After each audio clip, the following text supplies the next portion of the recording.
Ever get that, like, creepy feeling when you hear an owl hooting late at night? Oh, yeah. Yeah.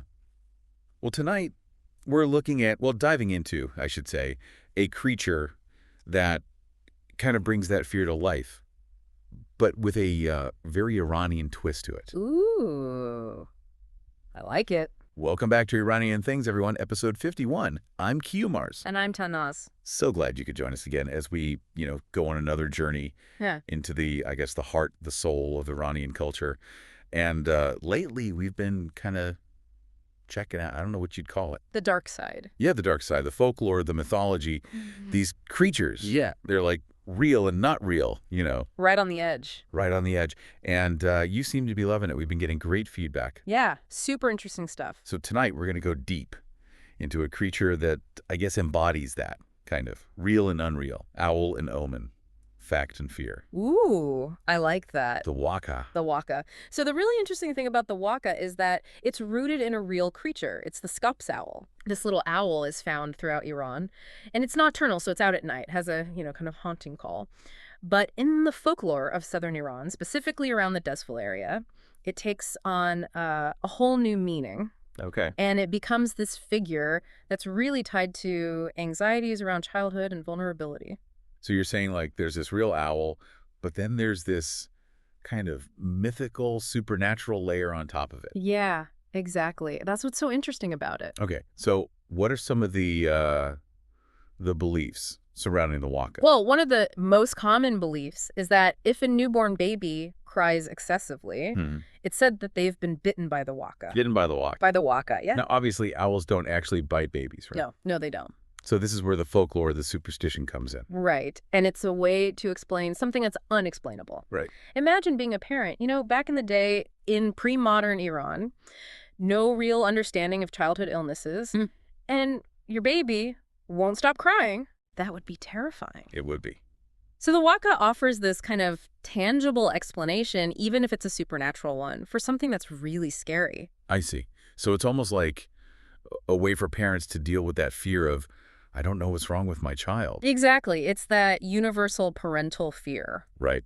And is that the only kind of scary thing about the Waqah? Well, no. That fear is also kind of made worse by another belief, that if you hear a Waqah's call at night, it's a bad omen, especially for young children. And it's thought to foretell illness or even death. Wow. That's a lot to carry around, isn't it? I mean, that's a pretty intense superstition. It is. It is. So I know we were talking a bit before the show, and you were mentioning ways that people would try and, like, ward off the evil of the Waqah. Yeah. Yeah, there are. There are these traditional ways that people try and sort of break the curse. Okay. So one is, if you hear the Waqah's call, you say knife or salt. Knife or salt? Yeah. What's that about? Well, in Iranian folklore, metal and salt, they're often seen as ways to repel evil. Huh. So it's almost like you're putting up this kind of symbolic barrier between yourself and this evil force. That's so interesting. Like a verbal talisman? Yeah, exactly. So it's not just saying words. It's like you're actually enacting something to protect yourself. Right. Are there any other things people would do? Yeah, sometimes people would also, like, splash water into the air. Splash water? Why water? Well, it's kind of like a ritual cleansing, to purify the space, dispel the negative energy. So it's almost like a baptism in a way. Yeah, you could see it that way. Yeah. I mean, it really makes you think. Yeah. About how much of this is about an actual owl and how much of it is about just dealing with the very real dangers of life at the time. Right, because you have to remember, infant mortality was very high, disease was rampant. Yeah. So people were really grasping for anything they could do to protect their children. Right. And this leads us to another, I think, really fascinating aspect of the Waqah. Okay. Which is this tradition of creating a charm to protect babies from the Waqah. A charm. A charm. Like an amulet or something. Like a little bundle. And it typically includes a few things. So there's Espand. Espand. Yeah.